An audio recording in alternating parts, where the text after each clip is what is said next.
Good morning, everybody. This is Sales Chatter. I'm your co-host, Ryan Mohammed. This is the only logistics podcast with the mission of getting 10,000 reps to hit a million GP. I've got my amazing co-host, President and CEO of RGTX Logistics, Jeff Dickinson. How you doing this morning, brother? Good, man. How you doing? I'm doing really good. And we got Dean, my favorite day of the week. So let's get started, Mine guys. too. Welcome to the HPLS podcast.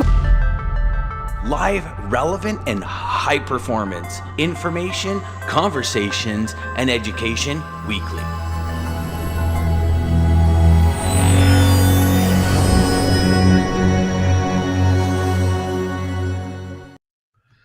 Beautiful. I gotta say, gents, I love it's obviously being the new year. Like Jeff has been dressing up really nice. He's looking pretty handsome with his new shirts on the past 2 days.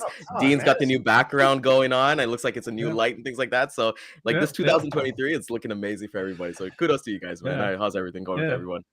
Yeah, good. Good to be with you. I mean, this is my first time in the new studio, so I'm still experimenting with lights and the backdrop.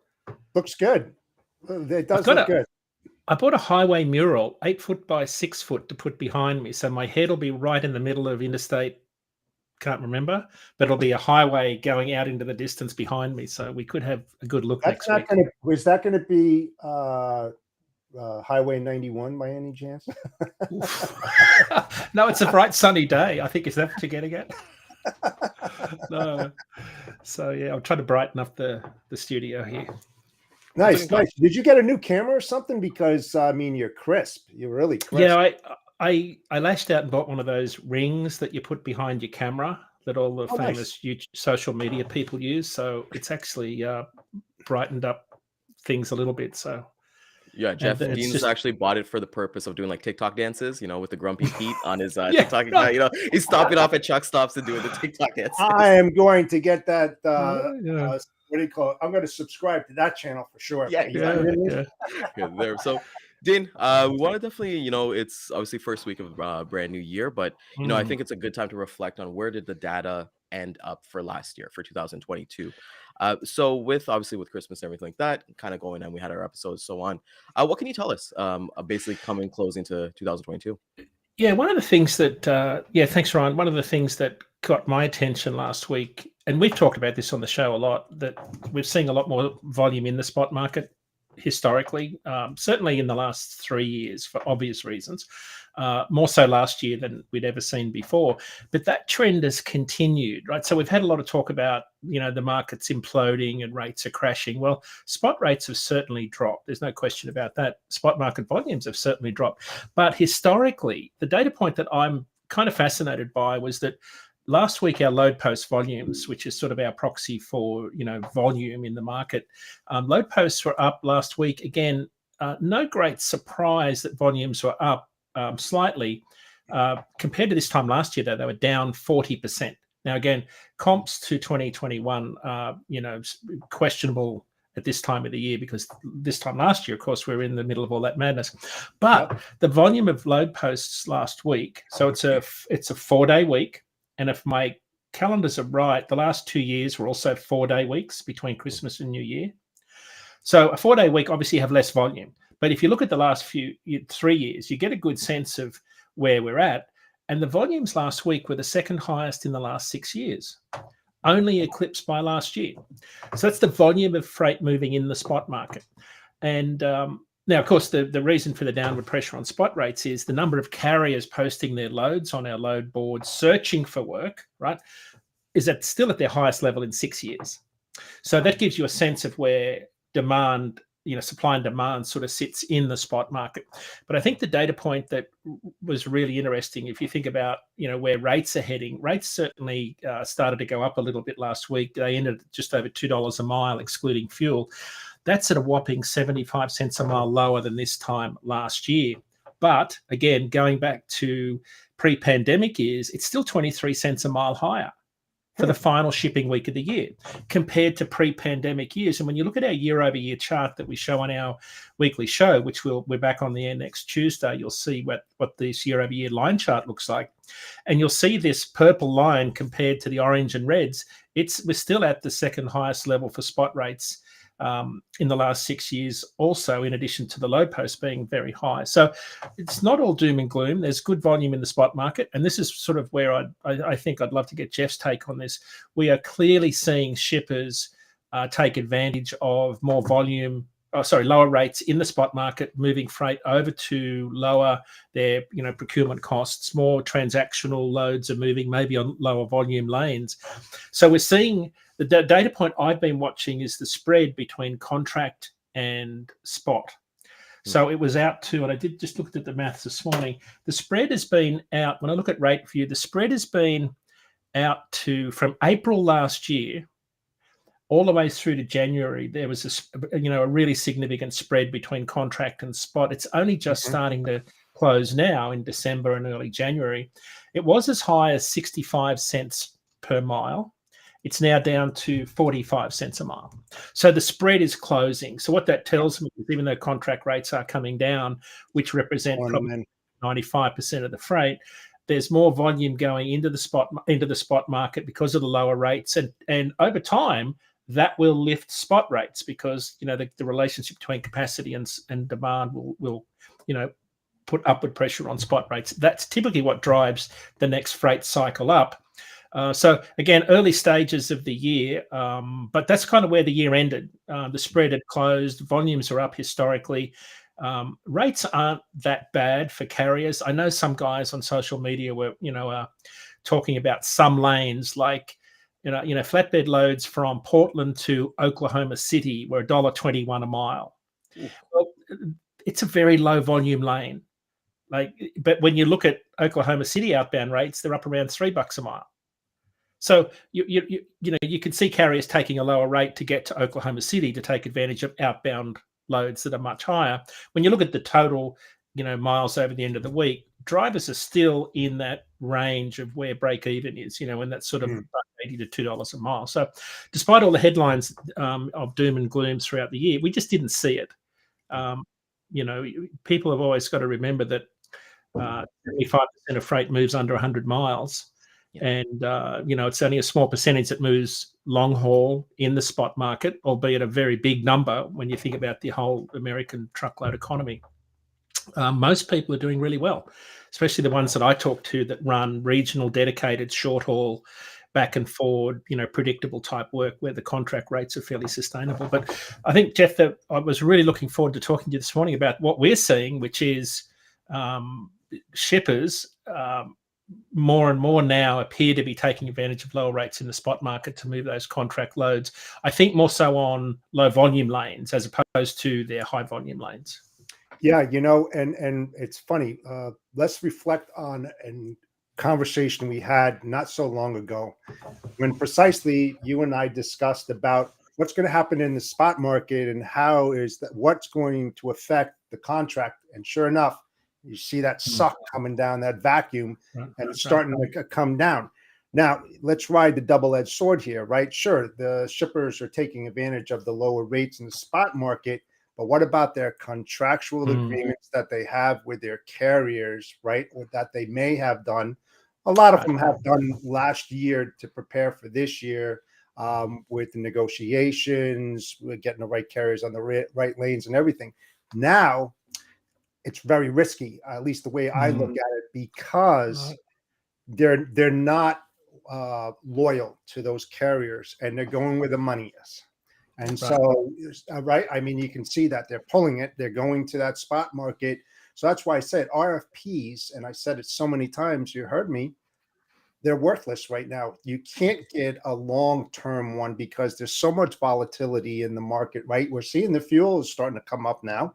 In New Jersey, we're seeing that like 20-something cents over the last couple of weeks. It was that like 307, and now it's well above that.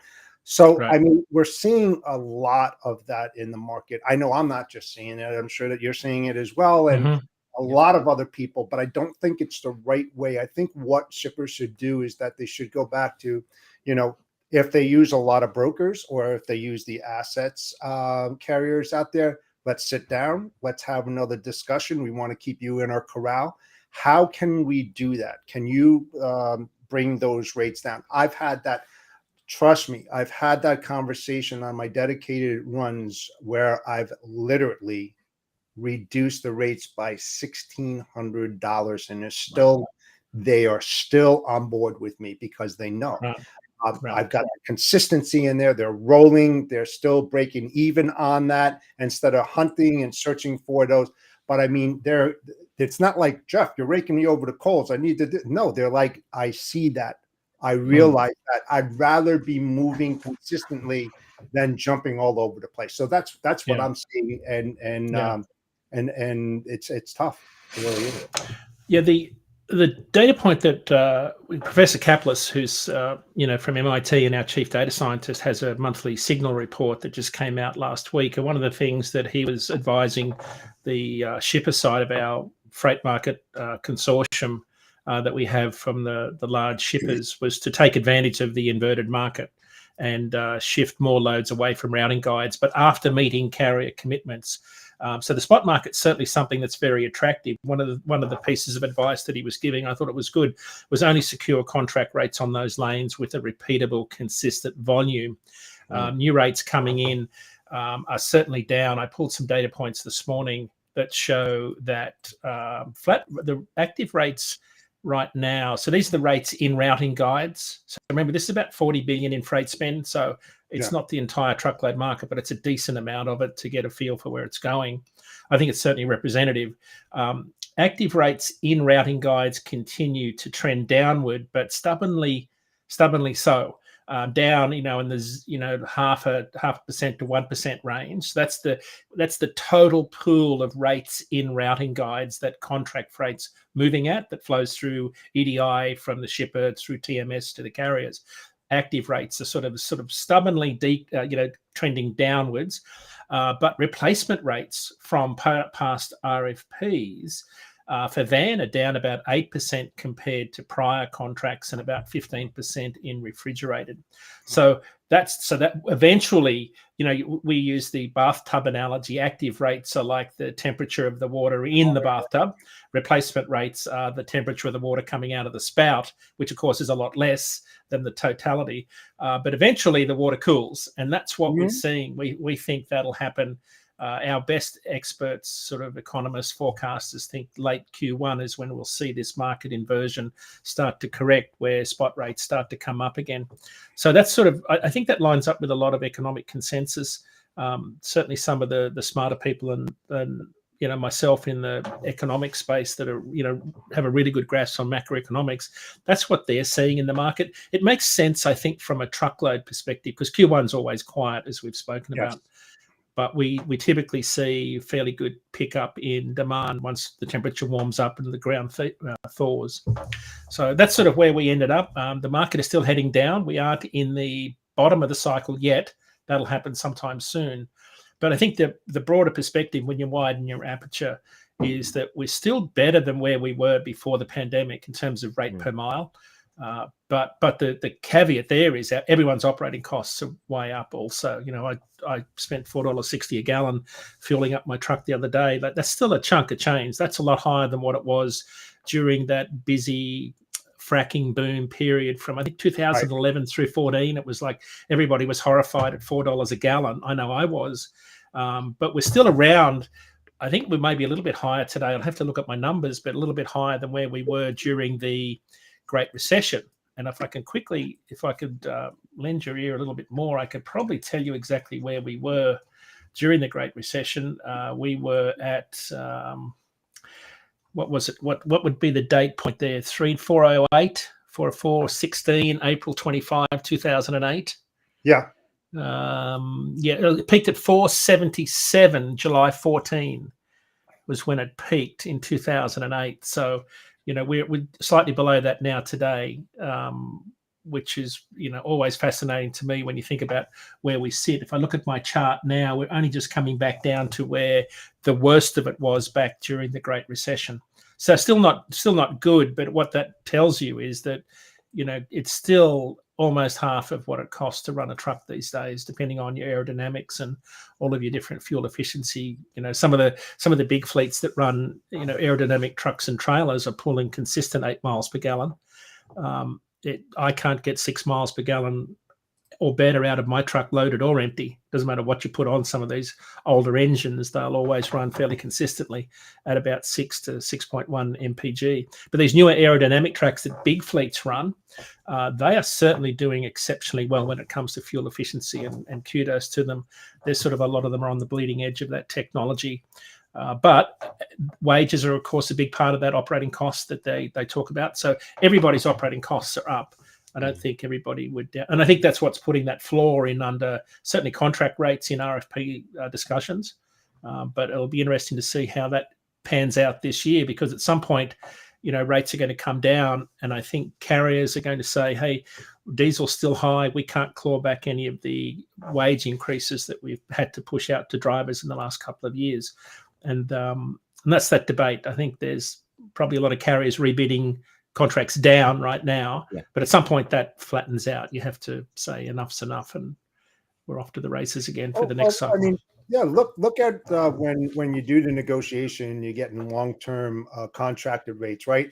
The carriers, they're going to put a buffer in there to take care of the lows and the highs, so that when it gets into peak season, there's winners and losers in that contract, right? There's going to be high rates when it's low, and then low rates when it's high, and it's kind of tough. But right now, with the spot market being so low, that's so difficult when you think about it, because it's like now you got the rates going down. They're still going down, but the fuel is now starting to come up. So now, that takes a lot away from the drivers out there. I mean, how much was the fuel? I mean, let's look over I think it's the last 3 weeks I've seen some increase. What was it? It was up 4.5 cents yesterday, but it had been coming down, Jeff. It was I can tell you exactly what it was yesterday. New Jersey, it's going up. Yeah, national average was 4.58.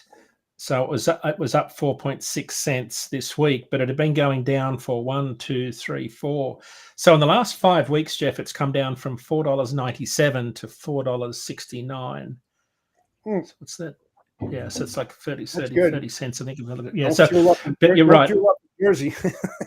Yeah, I know. There's a few places you've got to avoid, but that's certainly, something that shippers are probably we're somewhat happy about. Fuel surcharge national average, if you peg it at 6 miles per gallon and a baseline of 125, it's about 56 cents a mile is the fuel surcharge this week. That's a long way down from where it was. 79.81. I got a peak of 79 back in June, 20th of June, when diesel spiked at $5.80 a gallon. So it's down almost $1 a gallon since June, but of course we've had a mild winter, especially here in the northeast. So I think the colder weather and just before Christmas might have impacted things in terms of refinery capacity and impact on demand. But who knows with this particular market? A lot of it doesn't make a lot of sense on the diesel side. But I do think that carriers are. I think the data point that we spoke about during the year was that I thought carriers were doing pretty well, had a pretty good 2021, had a reasonable 2022, despite the fact that diesel costs were high. Now, that doesn't mean carriers didn't exit the industry. Absolutely, carriers exited the industry. That, as we've talked about on the show, the carriers that would have exited were ones that paid a lot for used trucks. Were entered in a very strong market, just like we saw in the 18-19 cycle. Not hard to make really good money buying a used truck in a market like we saw in 2021 and part of 2022. Very different story when spot rates drop almost $1 per mile in the space of 6 months, which is kind of where they went from April down to where we ended the year, coming up a little bit now. But that's sort of that's a typical market cycle. The data point that I'm always fascinated with, guys, is for every carrier that leaves the industry, there are carriers coming in all the time. Now, the amount of new carriers coming in is not as high as the carriers going out. So I think we're probably seeing capacity decrease on the independent contractor side and maybe shifting back towards more of the leased on owner operator business model. And so but that's been the data point. It's not like doom and gloom. Carriers see opportunity in this industry all of the time, and I think That's the part that when I talk to carriers that kind of fascinates me is they said, so what are you seeing in the market? Well, used truck prices have come down like 50 grand compared to where we were at the start of the year. Well, but they're still like 40% higher than where they were before the pandemic. So the used truck prices are still high comparatively, but Right. they're down from where they were. Now, interest costs, of course, are going to determine what those payments are like. But I have operating costs, running around $1.90 a mile this week. They'll probably, if that's for a long haul owner operator, it's probably a little bit less for a large fleet. But diesel's still the big driver of operating costs for carriers right now. That hasn't changed in the last 9 months. Hey, you know what? I was thinking about the new law that went into effect out in California, January 1st. In regards to diesel engines that were older than 2010, 10, and I read something to the effect that the capacity is going to be reduced because of this new law by 10%. What's your take on that? Yeah, again, who's running trucks that are 2009 and older anyway? We've known about this for 2008. This regulation was passed, I think. I think it was 2008. So this sort of sunsetting shouldn't be a surprise to anybody in California. I don't think. It certainly wasn't a surprise to a lot of us that have been watching it. What did catch me by surprise, because initially this was a drayage program where carriers that had dray trucks that were in and out of the ports consistently had to have trucks older than 2. They've expanded that. They widened it. I checked with CARB over the weekend to make sure that they extended it to everybody, and that's exactly what they've done. Any truck older than 2010, which is essentially what they're trying to pick up at the 2007, 8, and 9 engines, which had a different EPA regulation to them.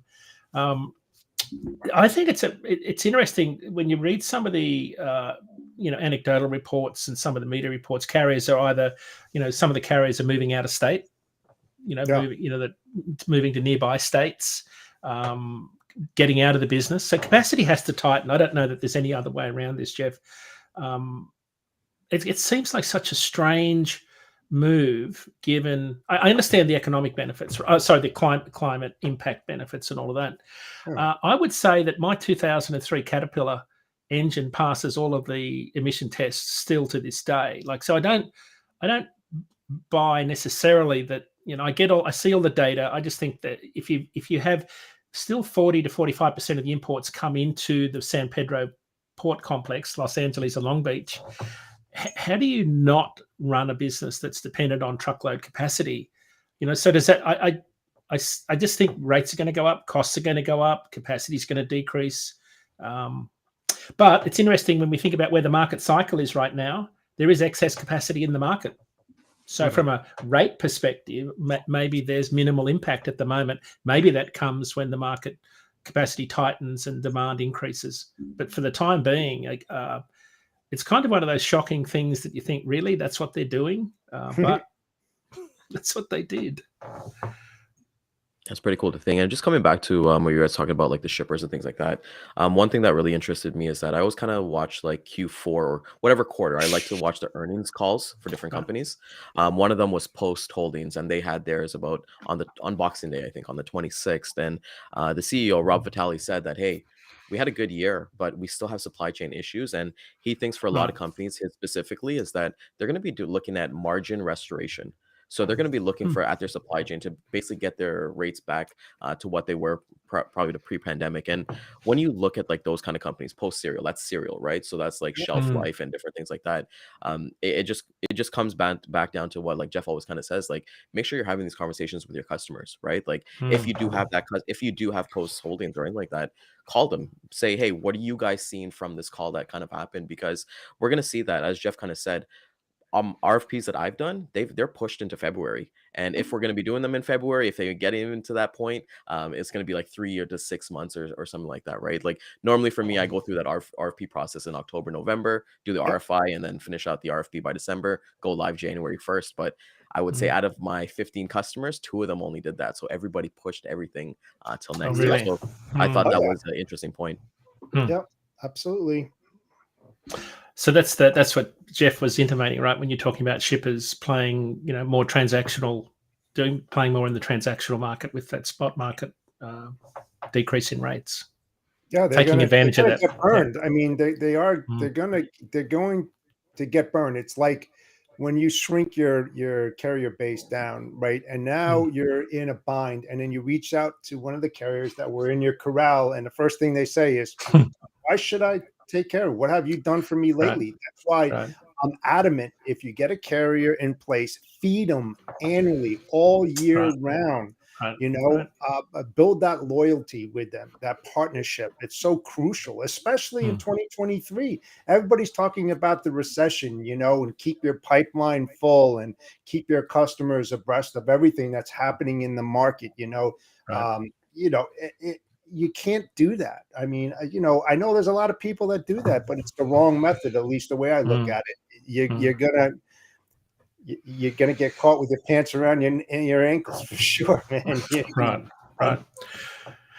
Yeah, it's the we talked about this on the show before. We sort of did a survey of our shippers, and one of the things that came back, the question was, are you, shippers have memories of elephants, and they do. but carriers don't. But it's kind of interesting. I think some of the carriers, some of the shippers are probably more transactional than most. Certainly smaller shippers are probably more likely to be using brokerage services because they don't have enough volume to attract the bigger carriers with dedicated contract work. I think that this market will turn in the next quarter, and then we're back to where we were, through the second half of the year, which is capacity will tighten and capacity will enter the market again. Rates will start to increase. That's an inevitability that'll happen. I think that's what a lot of the bigger shippers, are seeing. Right? They're taking your advice, Jeff, and saying, yes, we acknowledge that we need to stick with our incumbent carriers who were good to us over the last few years. They've definitely awarded them.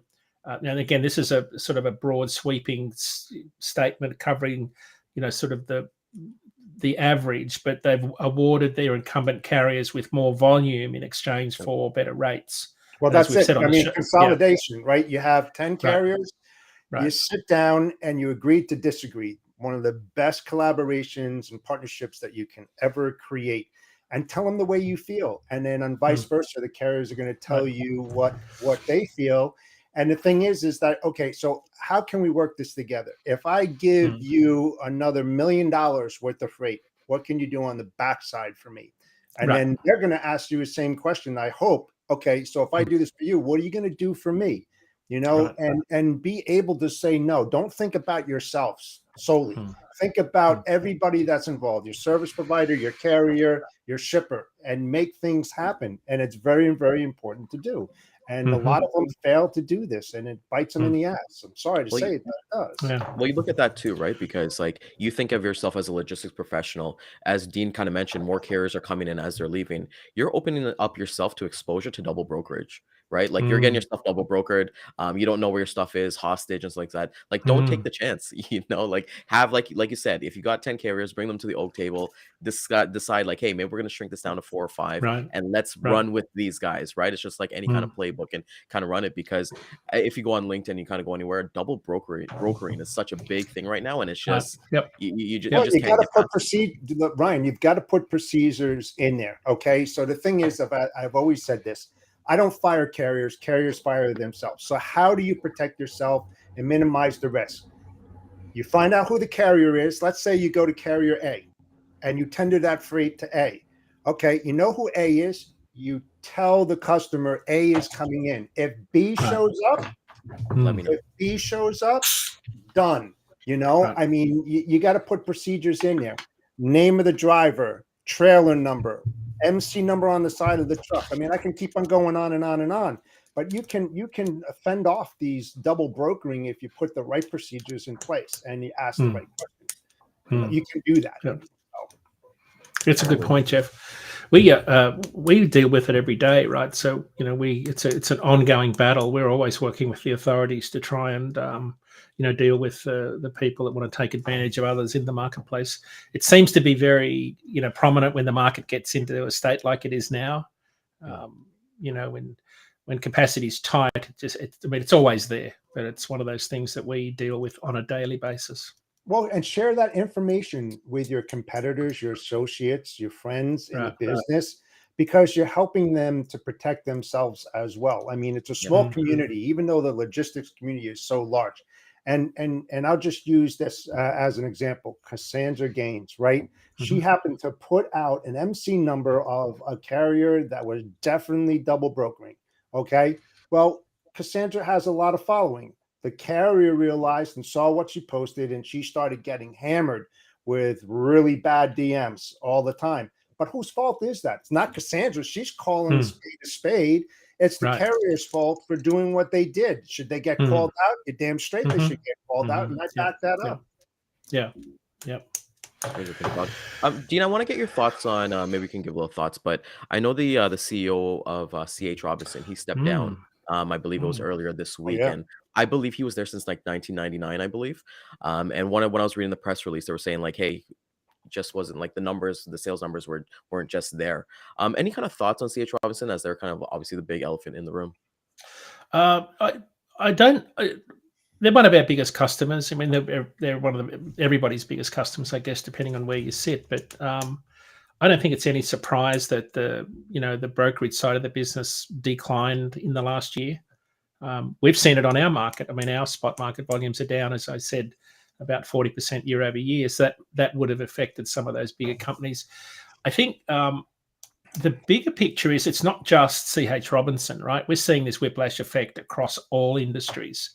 And I don't know the CEO personally, so I can't really comment on what happened there. But I see the same thing happening everywhere, not everywhere, but in lots of big companies whether it be companies like Peloton, right, who rode that wave of the pandemic with all of those sales, and then suddenly the wheels fell off literally, and then we've got to retool and come up with new creative ways to sell stuff. Lots of companies, I think, got caught up in that, and of course a lot of carriers did, right? They entered the industry when times were great.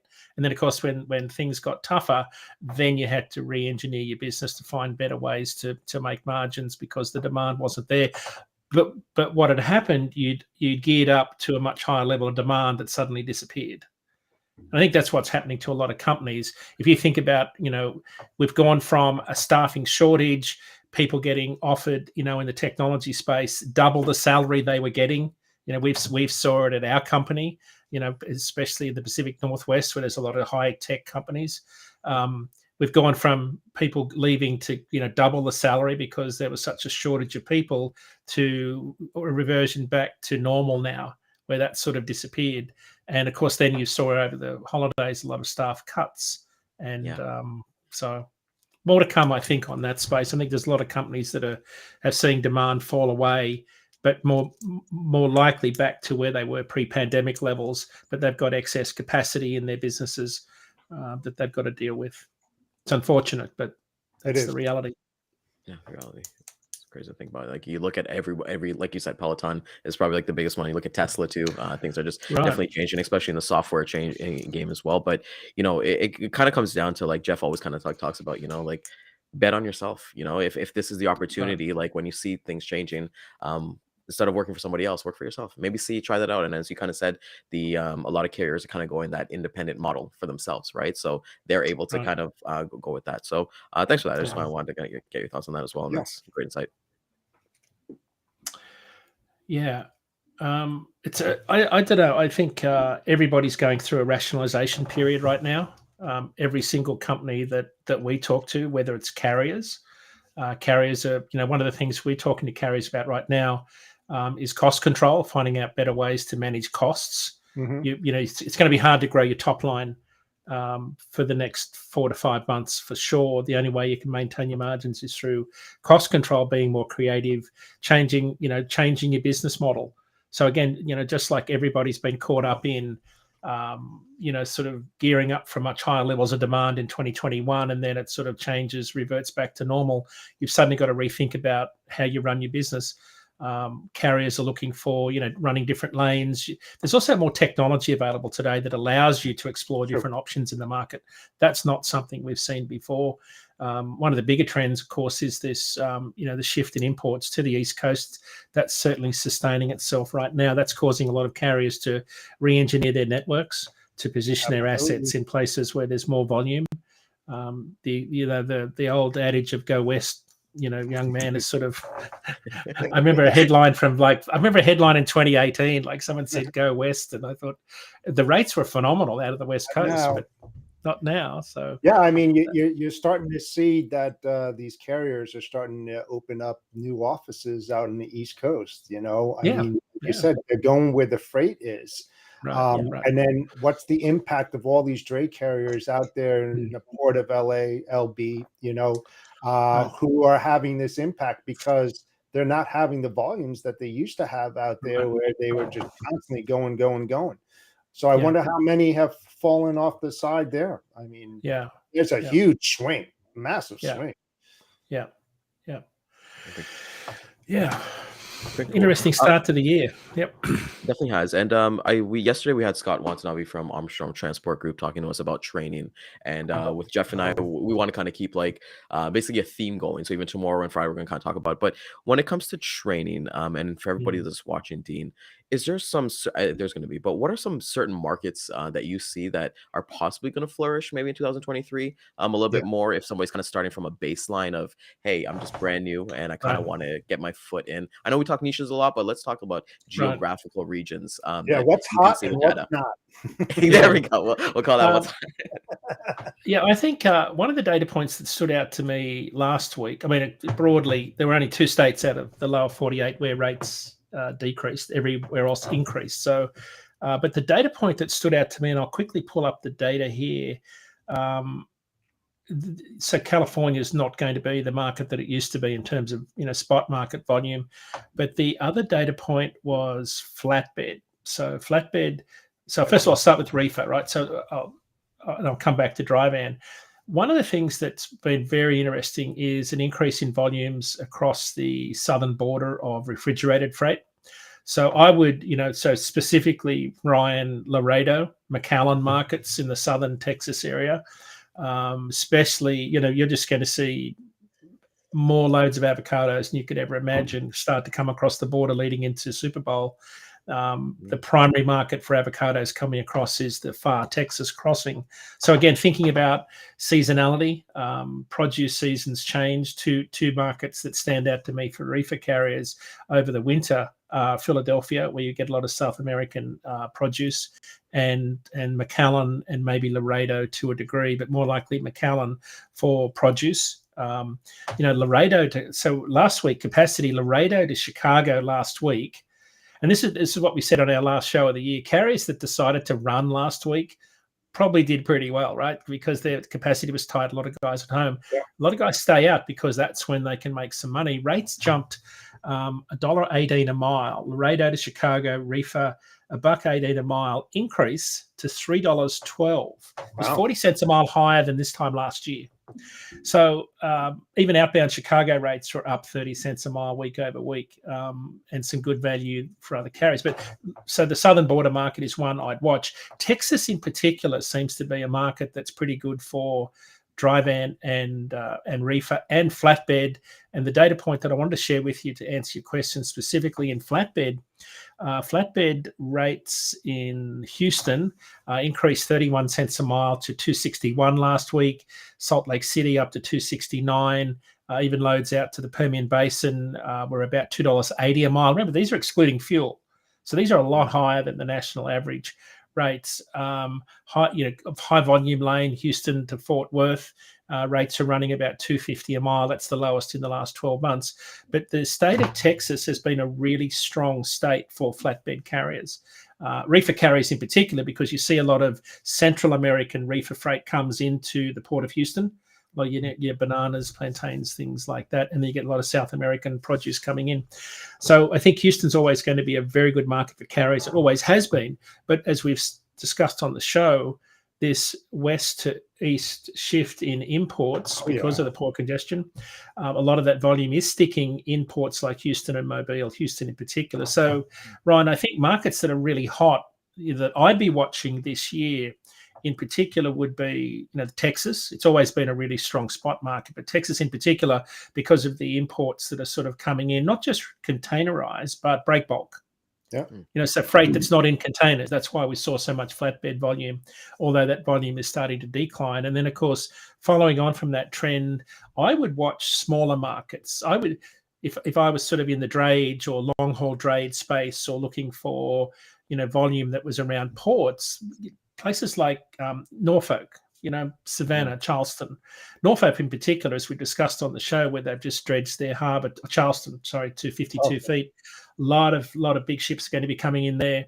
When you start to see ports, dredge harbours, put more ship to shore cranes, what that means is you're going to have bigger ships, and I wonder about whether the bigger ships that are coming in, sort of overwhelm the infrastructure with a sudden surge at one point in time, as opposed to 4 or 5 ships that are smaller. It may happen.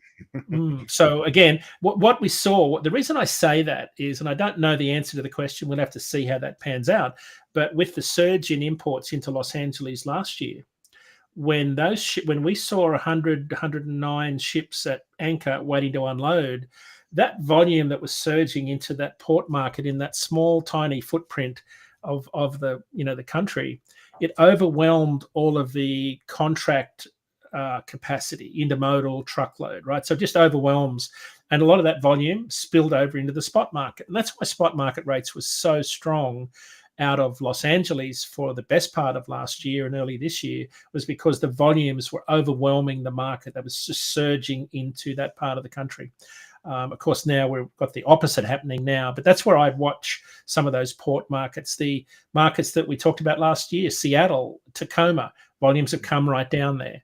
So those rates are coming back down commensurate with that. So I think dry van, I'd watch some of those port markets where there's been a coastal shift. And again, Texas for reefer carriers is going to be, and flatbed is going to be pretty good markets to watch.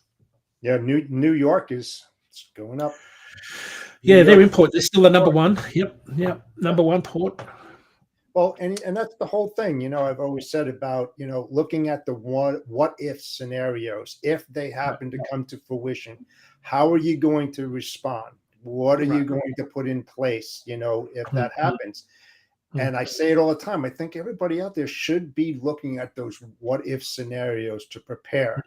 It doesn't take that much time to do it. It's like, okay, now I can hit that toggle switch and we're off and ready to go, instead of saying, oh, we got to think about this now, play it out. Right. That's kind of hearing.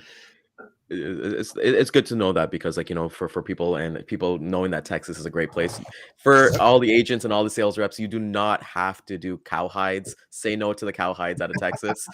There's a lot more freight out there that you can do. As we're kind of talking about the ports, Dean, and Jeff, because I know you're a rail guy too.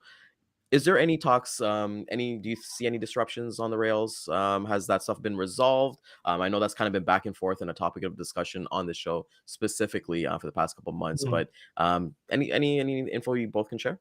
Well, I could tell you one thing right now that just recently, a couple of days ago, Snyder contracted with the UP to handle all their business up there, which is really good. I mean, am I a Snyder guy? I am, because I work for them. They're a great company. They're doing some good stuff. They always have.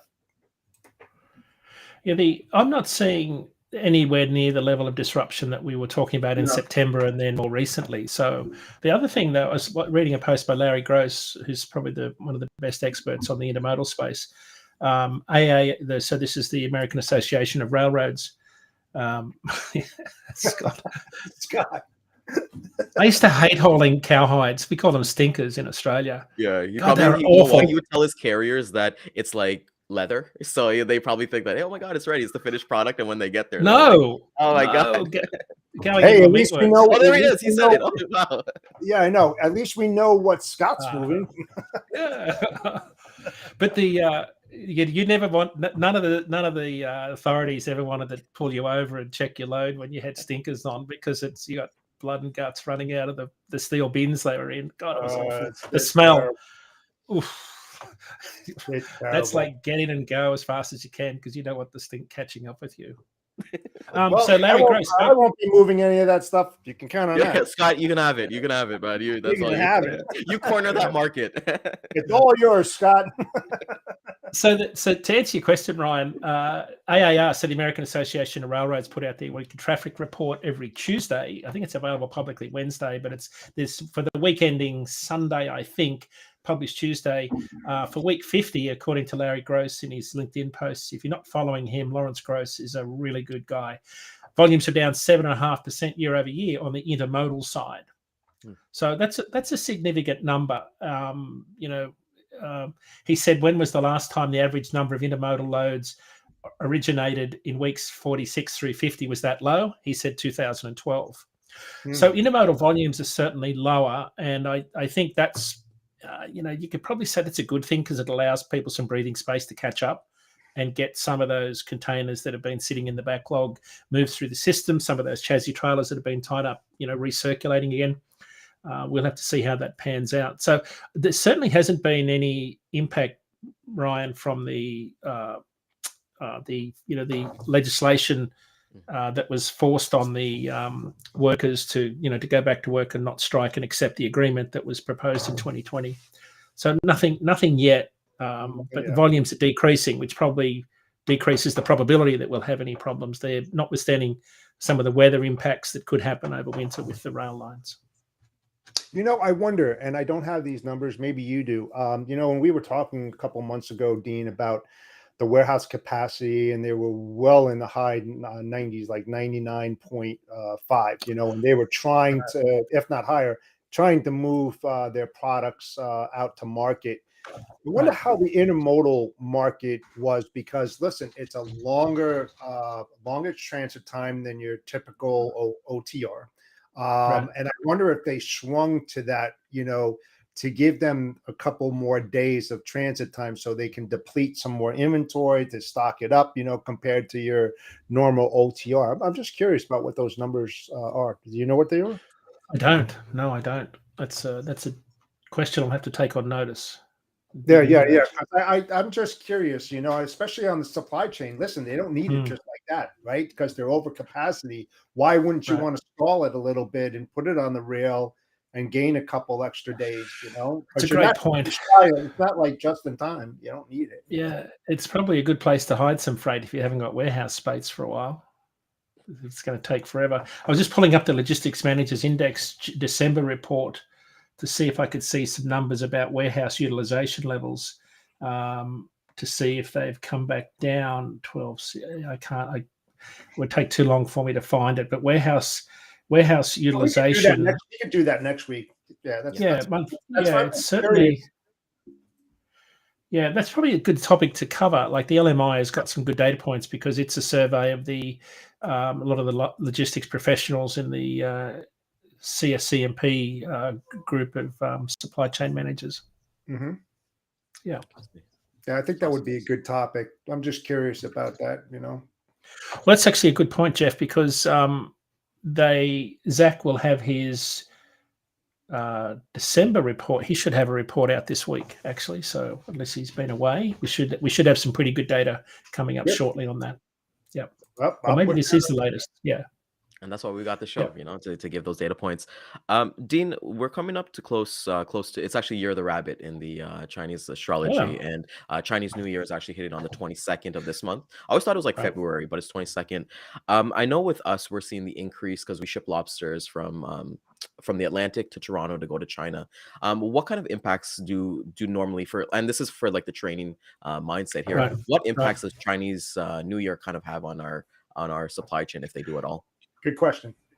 It's typically on the ports. That's why we see a low point in imports each March, typically, right? So, but this year is a little bit different. And for those that don't know, Chinese New Year is typically a 1-week celebration, bookended by a week either side, where people travel home and then travel back to work.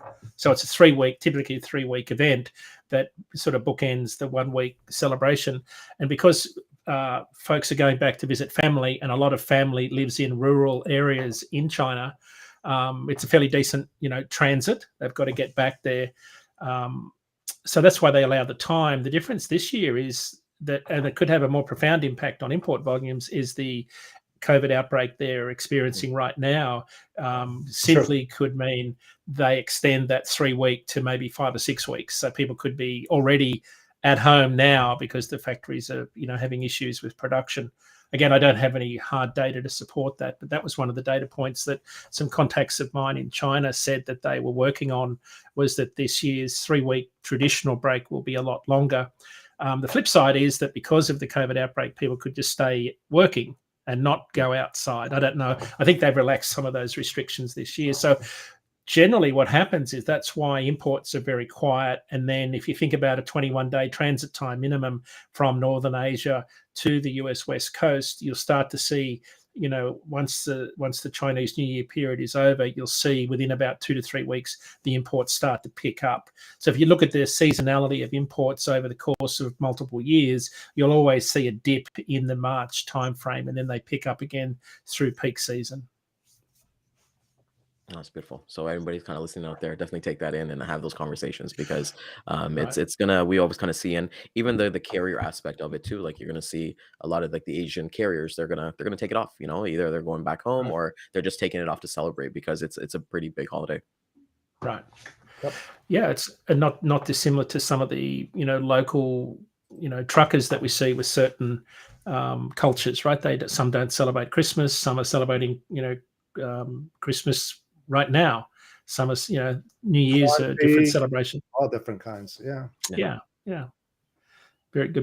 Very much aware of that. Of course, well, we got a couple minutes, so let's have a little bit of fun here. No, let's put up our feet a little bit. But like, what did you get up to on New Year's Eve or New Year's Day, Dean? So I was consistent. The last time I saw midnight on New Year's Eve was 1982, and I was sound asleep. I think I was asleep by 8 o'clock. So the last time I celebrated New Year's Eve, there was a lot of fighting and drinking in Australia, and I said, "That's it, I'm done." So yeah, we've just moved house, so I was pretty much exhausted from moving one house into another, and multiple stairs, and my knees aren't what they used to. So I spent it resting. It's been a really busy 2 weeks for me, but. Yeah. What about you guys? Yeah, like I don't know if it's culturally for you guys, but I don't know. I'll say this: we stayed up. It was my mom, my sister, and my wife, and we played Monopoly. But I don't know if it's the same for you guys. We cannot play Monopoly in our family because it always ends in a fight. Someone thinks someone's cheating the banker. Like I'm not allowed to be the banker. I don't cheat, by the way, but it always ends in a fight for some reason. That's where the truth comes out. Yeah, Right. Yeah. From there. But I just spent it. What about you, Jeff? I've always stayed up. I mean, I'm the type of guy that needs maybe 5 or 6 hours of sleep at night, so I haven't missed one ball drop in all my years, maybe when I was a little guy, but I would never, ever would I ever go to New York City to watch that ball drop. I'm still baffled how these guys can go there at 7 o'clock in the morning to be up front. And then they don't leave until 1 or 3 o'clock in the morning to get home. The restaurants in Times Square are not going to let you go in and use their bathroom. So how are they doing it? Are they all wearing Depends like old people? I mean, So Jeff, we used to live in 2003. We lived on 7th Avenue, and so we were not far from Times Square. My 21st floor apartment looked right at Times Square. So being new to this country, that whole New Year's Eve thing in Times Square was just bizarre to us. People were there early in the morning in the gated areas because they gated off each block, and they stood there all day. Yeah, so I think they had to be wearing something because they weren't leaving. It depends on multiple wears. I'm telling you right now, there's no. Not drink their water bottle. It's not pineapple juice, friends. It's unless they're extremely dehydrated by 1 or 2 o'clock in the morning. I understand that, Well, so there's contrast, Ryan. Jeff hasn't missed a New Year's Eve, and I can't get to bed soon enough. Yeah. Well, to answer Scott's question, I was born in 1988. Christmas Day, Right. 1988. So no, Right. I wasn't. Brian born yet. It Wow. was a lot of fun. But is there any kind of traditional stuff? I know like you're in bed and things like that, but Mm. even for Christmas, because I know we didn't talk to you for Christmas, Dean. Yeah. Any traditional Yeah. items that you guys make? I know you made your No, meringue for that meeting and things like that, but we have a so we don't have any family here, right? So, yeah, that's fine. Thanksgiving, Christmas, New Year's Eve. So we don't, it's kind of just a small family affair. My wife's in Australia this year, so I don't, we sort of, it was just particularly quiet. My boys are skiing. So it was just me and the two Labradoodles, right? Which luckily they don't talk. So it was actually a pretty good, it was a pretty good recovery period. But here's what we do Ooh. that's different. This is what we do that's different, right? So I'm a hardwired introvert. I recharge my batteries with quietness. That's why I love driving my truck and putting on the radio. What we do though, that's a little bit different, is because New Year's Eve and Christmas is celebrated in Australia earlier. For example, at 8 a.m. On Christmas Eve, Australians are celebrating midnight. Right, so we get to watch it. We FaceTime with our family, and it's the same on Christmas. So we get to live sort of in a southern hemisphere celebratory mode, where when it's freezing cold here, we're watching people, drink beer, swim in the pool, and play cricket, which is kind of a Nice. that's how we celebrate a little bit differently. It's just a little bit unusual, but that's how it's been. Yeah, that's awesome to hear. What about you, Jeff? Like any kind of, I know you kind of mentioned a little bit, but Yeah, just relax, Yeah. just the families, sitting back, having a couple beers, watching football, opening up presents, just something normal, nothing out of the ordinary, Right. and it's Right. it's nice to have that downtime, for sure. Right. Yeah. Yeah. It is. We all Yeah. need to re-energize ourselves, and Yep. what best family to do that with, Mm. so yeah, it was awesome kind of see. I used that last week, like to kind of like recharge myself. And last year, I took that week to watch Harry Potter for the first time, like all 7 movies, Ah, and I was like, oh my right. god, like this is cool. Wow. And this year, I like did Yeah. like Lord of the Rings, Right. so I think like nothing really kind of happens during that week. I know like Mm. it went by too fast for me. Like my Mhm. wife was always home, and I does, was, always but does. last week was slow. But I was like, when you wake up and you're like, what day is it? Is it Monday? Is it Tuesday? Like, what's going on? Wait a second, you're not that old. You're not that Yeah. old to say Exactly. that. Yeah. What's that? Man. Maybe because I'm just not in the office, just up Oh in the my bedroom, things god. like that. But That's funny. Dean, want to ask you one question before we actually get going here. Any kind of conferences, anything planned for this year for yourself to be doing any kind Yeah. of guest speaking? Yeah, I've got a really interesting project on with Great West Casualty Company. I'm speaking at 5 of their regional conferences where all the big truckload carriers that they insure come in. I'm Nice. off to Phoenix, Arizona at the end of this month. Off to visit OTR Solutions, our factoring partner, next week in Atlanta to talk to all of their staff about trucking, operating cost, industry viability. Stiefel Research, their big analyst conference is on in February just out on an island just off Jacksonville. I'm looking forward to that one because I expect it'll be very cold here in Boston. Stiefel Research. So yeah, it's going to be a busy year. I think I'm looking forward to it. Although I never look forward to travel, the actual physical travel piece. But I'm looking forward to getting out and meeting some folks Nice. again. It's awesome. So thanks so much for that, Dean. Jeff, I know tomorrow is a big day for you. In the afternoon, can you talk a little bit about Hold My Beer? Yeah. So we are relaunching Hold My Beer. It hasn't been out there for a while, so it's going to relaunch at 4:30 Eastern Standard Time. It's going to be a good show. We definitely have a lot of ad hoc. It's real. It's live, and we discuss a lot of things. So those who have not seen Hold My Beer, I strongly suggest that you tune in and watch. A lot of fun, a lot of discussions. And I'm glad that I was asked to be part of the crew there. So I'm looking forward to it. Thanks. So 4:30 tomorrow. Where is it going to be? Hold My Beer. Yeah. The podcast. It's going to be on LinkedIn, Facebook, all the major media out there. So yeah, so tune in. Awesome. We'll send out an invite to everybody. Okay. All right, it's gonna be amazing. You know, it's just like this is the year of like kind of like doing different things and kind of putting yourself out there more. So, Dean, want to thank you so much. It's Thank always a you. pleasure to have you on. I know Yeah, I get thanks, a lot Dean. of messages about like, I learned so much from Dean, and thank you so much for like going with the training part as we're kind of keeping that with the theme this week. Right. So a lot Yeah. of new agents or even there somebody trying to try different new, trying to find a different niche, they can kind of look into these markets of what's hot and what's not, right? So I Mhm. want to thank everybody else for coming out this morning. We'll hit the replay again at 12 and 3 p.m. Eastern time. It will be on LinkedIn, Twitter, Facebook, and YouTube. Come out for tomorrow as we're keeping that training theme, as Jeff and I will go ad hoc as we always do and have some fun. Totally. And then, Dean, we'll see you next week. See you Everybody next week, stay guys. safe. Thank And Yeah. you. let's Thank you. Appreciate it. Have a Okay. great day. Bye bye.